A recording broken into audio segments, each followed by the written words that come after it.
सांगली लोकसभेच्या मतमोजणीला अवघे काही तास उरलेत आणि असं असताना उमेदवारांची धाकधूक निश्चितच वाढली आहे।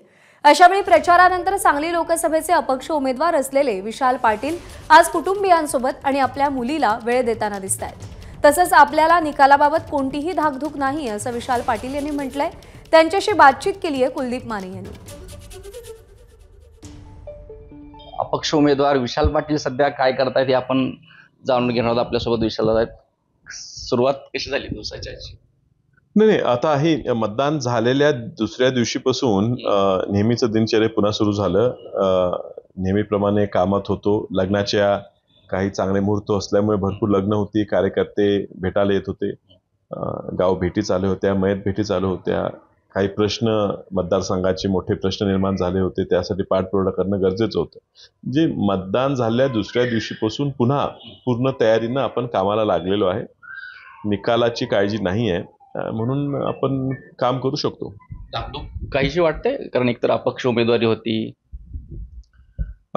नाही, त्यात आपण प्रामाणिकपणे काम केलं असल्यामुळे हा जो निकाल आहे हा जनतेचा निकाल असणार आहे। ही निवडणूक जनतेची आहे, जनतेने ही हातात घेतली होती। मी फक्त माध्यम होतो। मला लोकांनी उभं केलं, त्यांच्या काय अपेक्षा होत्या, त्यांच्या काय आशा होत्या ह्या आपल्या खासदाराकडनं, आणि त्या आशा पूर्ण करण्यासाठी त्यांनी मला उभं केलंय।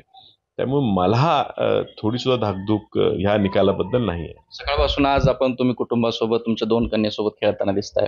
उद्याचं शेड्यूल साधारण कसं असेल तुमचं? कारण काँग्रेसनं सांगितलं गेलं की जे उमेदवार आहेत त्यांनी सक्तीनं ज्या ठिकाणी मतमोजणी होते त्या ठिकाणी उमेदवारांनी असावं। तुमचं शेड्यूल? नाही, मी नेहमीच प्रत्येक निवडणुकीत प्रत्येक निकालाच्या वेळेला मतमोजणीच्या प्रक्रियेत सामील असतो। मी सकाळी लवकर उठून आपल्यासाठी जवळजवळ मोठ्या संख्येनं कार्यकर्ते मतमोजणी एजंट म्हणून काम करतायत।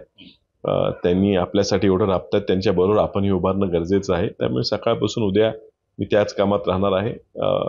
रोज सकाळचा वेळ हा कुटुंबाला द्यायचा मी प्रामाणिक प्रयत्न करतो, आणि त्यानंतर दिवसभराचा जो माझा कार्यक्रम असतो तो जनतेसाठी असतो। कॅमेरा पर्सन योगेश सोबत कुलदीप माने, एबीपी माझा, सांगली।